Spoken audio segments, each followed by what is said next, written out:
19세기 말 한반도의 숲입니다. 이 자연은 수천 년 동안 범이 지배해온 범의 땅이었죠.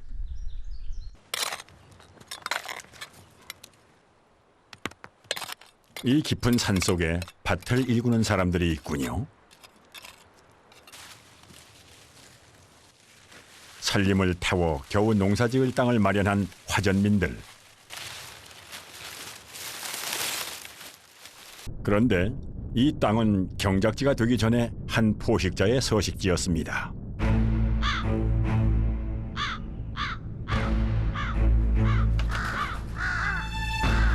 그가 나타난 모양입니다. 까마귀는 거대한 포식자의 주변을 맴돌고 있다가 그 움직임을 먼저 알아채죠.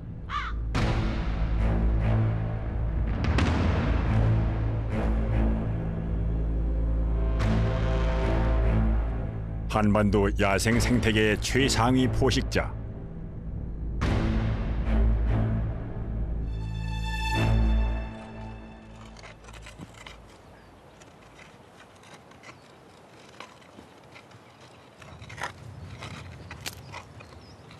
소 대신 사람이 끄는 인거리, 뼈 빠지는 노동으로 겨우 마련한 땅입니다.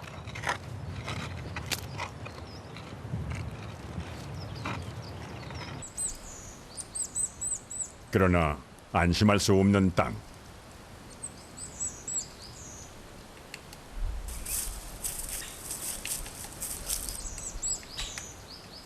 가장 무서운 맹수가 지배하는 땅이란 걸 알고 있었죠.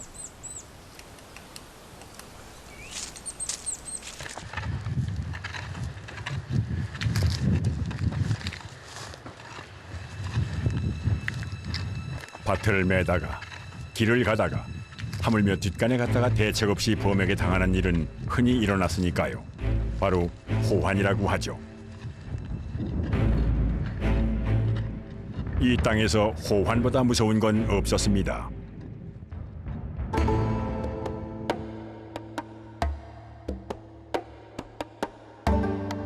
호랑이의 순수 우리말인 범. 우리 민족은 호랑이와 표범을 구분하지 않고 모두 범이라 불렀죠.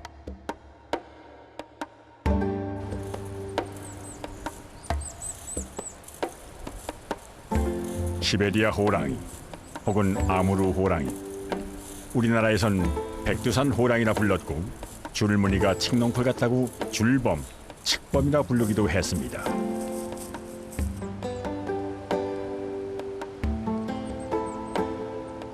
표범은 어떨까요?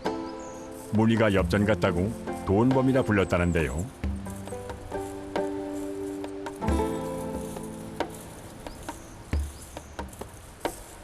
호랑이의 4분의 1 정도 되는 몸집이지만 더 날렵하고 사나운 맹수지요. 1970년까지 우리나라에서 포획된 기록이 있는데요. 호랑이보다 훨씬 흔한 맹수였습니다.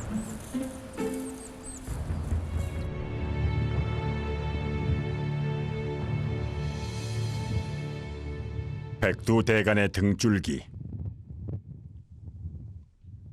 강원도 땅은 전체 면적의 80%가 높은 산과 골짜기입니다.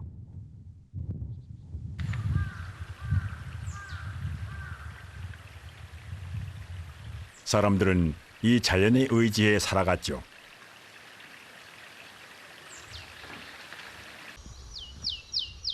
따뜻한 봄 기운이 감돌기 시작하는 무렵,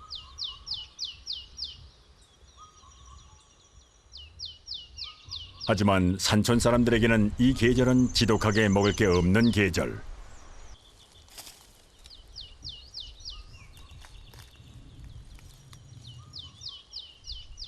이 무렵 배고픈 사람들의 눈에 소복히 담긴 밥이 보였다고 하는데요. 조를 섞은 쌀밥처럼 보이시나요? 배고픈 이들의 심정이 담긴 슬픈 이름, 조팝나무꽃은 잠시나마 위로가 돼 주었을까요?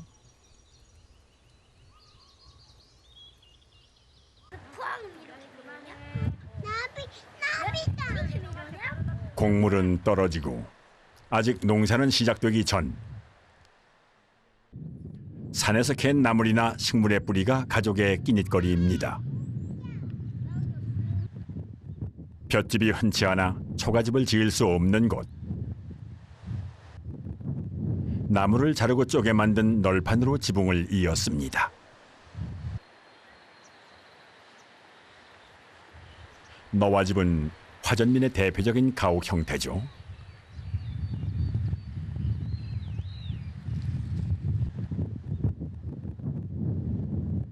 집의 외벽은 단단하고 두껍게 막아둡니다. 산짐승, 특히 범의 침입에 대비하고 추위를 막기 위해서였죠.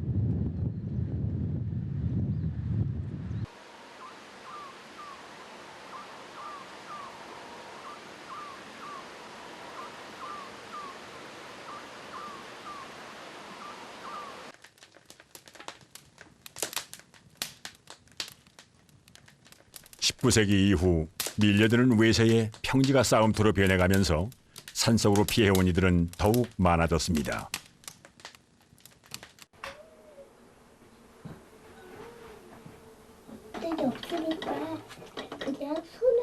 쌀 대신 메밀, 옥수수, 감자, 조 같은 밭작물들이 이들의 주식이 되었죠.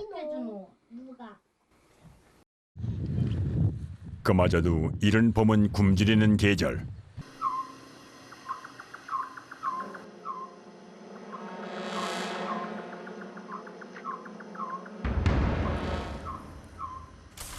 게다가 굶주린 호랑이까지 마주치는 때였습니다.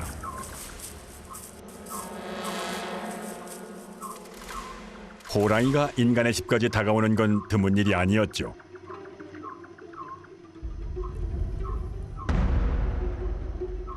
긴장하는 꼬리. 표적을 정한 걸까요?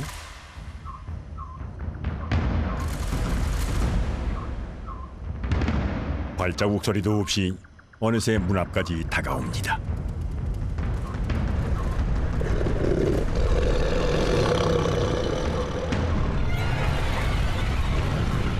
공포에 질려 숨을 죽이는 것밖에 할 수 있는 게 없습니다.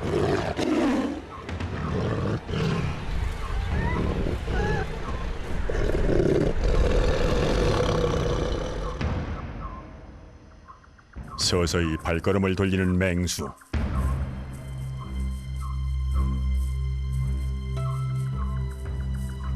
오늘 밤은 무사히 넘어갈 모양입니다.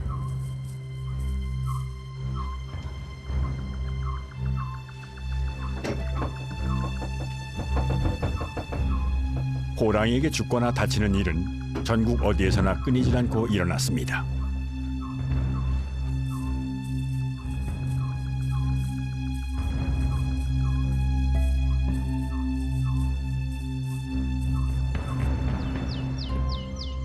당연히 방어책이 필요했습니다.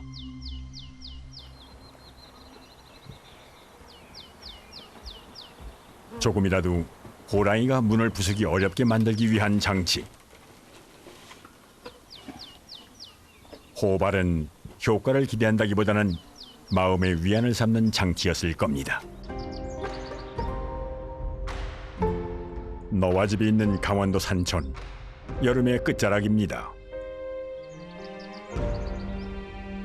산기슭을 하얗게 덮은 건 메밀꽃.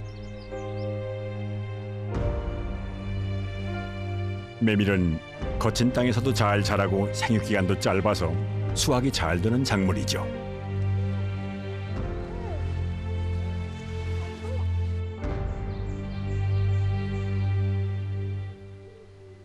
거친 자연 속에 삶의 뿌리를 내린 화전민들.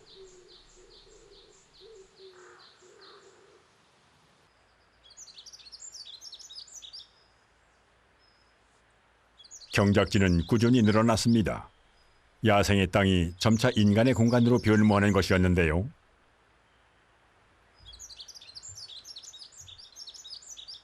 그렇다면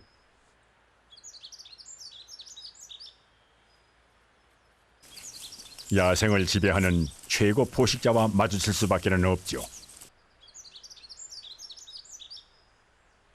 맹수는 교활하게도 뒤를 노리고 있습니다.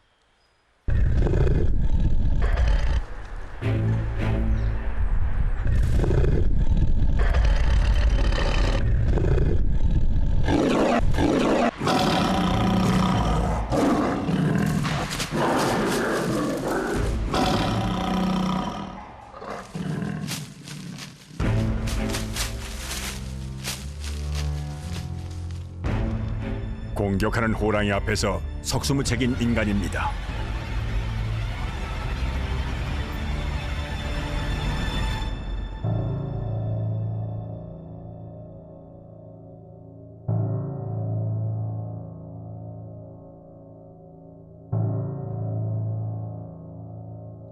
조선 왕조실록에만 600번 이상, 그리고 기록되지 않은 호환까지 생각하면 무참한 죽음들이 얼마나 많았을까요?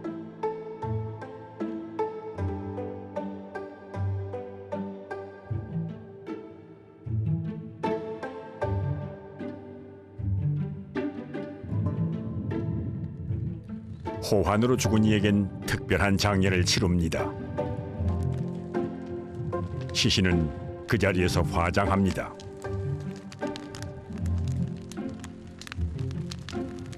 조선시대의 화장은 아주 드문 일이었지만 이 경우는 달랐죠. 남은 시신이 또다시 범의 밥이 되는 것을 막고 불러서 애군을 물리치려는 것.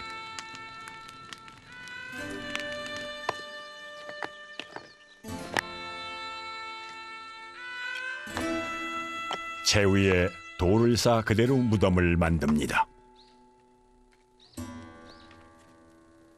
이 돌무덤을 호식청이라 합니다. 호환으로 죽으면 호랑이 종노릇을 하는 창귀라는 귀신이 된다 했는데요. 이 귀신은 항상 호랑이에게 바칠 다음 희생자를 노리고 있다는 무서운 얘기가 있었죠.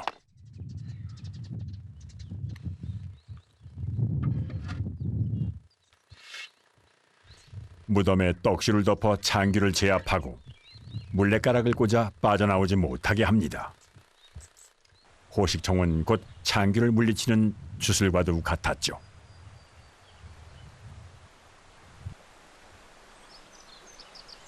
호환의 비극은 숙명이라 여겼던 사람들. 그러나 또 다른 이가 당하는 것만은 막아보려는 애절한 마음이 호식청이라는 무덤을 만들어냈죠.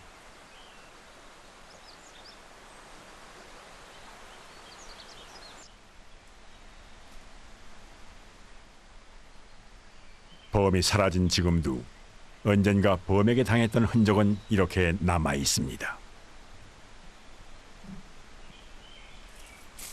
강원도 산간에 남은 호식청만 100여 개에 이릅니다.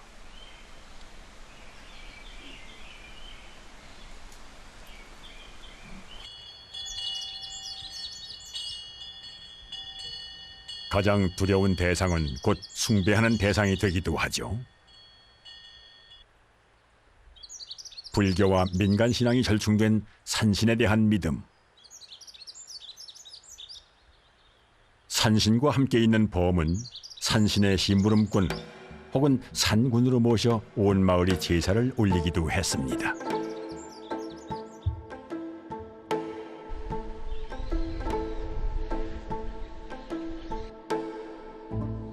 산신과 함께 범은 인간을 보호해주는 수호신. 그런 범은 사납지도 않고 오히려 정감 있는 모습을 하고 있는데요. 귀신을 물리쳐주고 병도 낫게 해주는 신과 같은 존재였죠.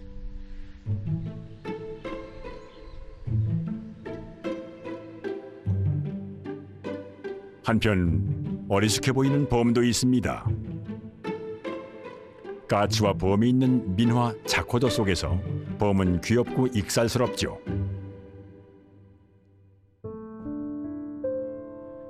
이른바 호랑이 문화가 가장 풍부한 나라. 그만큼 호랑이와 더불어 사투를 벌려온 긴 시간이 있었음을 뜻하는 것이죠.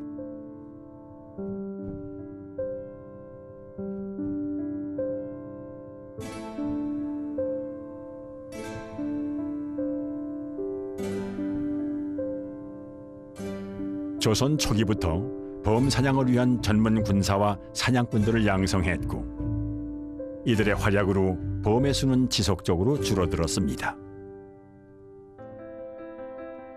산포수란 이름의 전문 사냥꾼들은 낡은 화성총 하나로 범을 제압하며 20세기 초까지 이름을 떨쳤죠.